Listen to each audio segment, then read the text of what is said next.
पैर फिसलता है, लेकिन उसकी पीली हुडी झाड़ियों होती है। भागते हुए वे अचानक फिर से उसी सड़क पर आ जाते हैं। रात के 12 बजे हैं। घने जंगल के बीच से एक काली सड़क गुजर रही है। रिया पीली हुडी में अपनी कार चला रही है। वो बहुत थकी हुई लग रही है।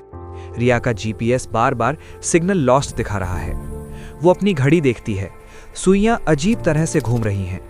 मुझे शहर में होना चाहिए था, फिर मैं इस जंगल वाले रास्ते पर कैसे आ गई? क्या मैंने एक गलत कट ले लिया?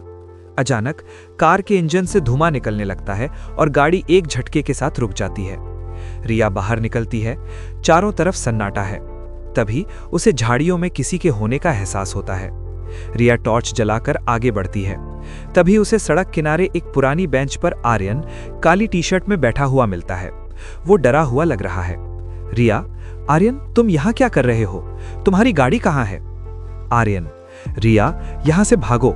मैं पिछले 3 घंटों से इस सड़क पर पैदल चल रहा हूँ, लेकिन मैं घूम फिरकर इसी बेंच के पास वापस आ जाता हूँ। रिया को यकीन नहीं होता। वो आर्यन का हाथ पकड़ती है और दोनों सड़क के किनारे बने एक पुराने ढाबे की ओर जाते हैं ताकि मदद मिल सके। उनके कपड़े मिट्टी से थोड़े सने हुए हैं, लेकिन वही हैं। ढाबे के अंदर एक बुजुर्ग आदमी बैठा है जो आग ताप रहा है।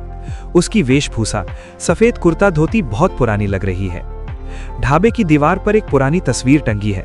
रिया चौंक जाती है क्योंकि उस तस्वीर में वही कार खड़ी है जो रिया आज चला रही है।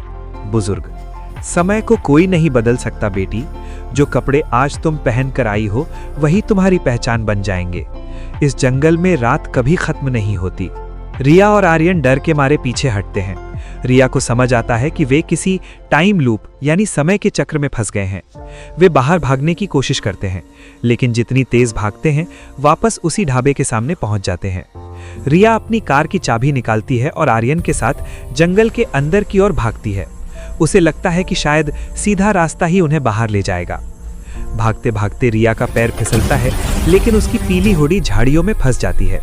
वो उसे छुड़ाकर फिर भागती है। भागते हुए वे अचानक फिर से उसी सड़क पर आ जाते हैं जहां रिया की कार खराब खड़ी थी। रिया कार के पास पहुंचती है और देखती है कि कार के अंदर कोई बैठा है। Shocking ending. जैसे ही वो खिड़की से अंदर झांकती है, वो देखती है कि कार के अंदर वो खुद रिया बैठी है और वही पीली हुडी पहनी हुई है। कहानी वहीं खत्म होती है जहां से शुरू हुई थी।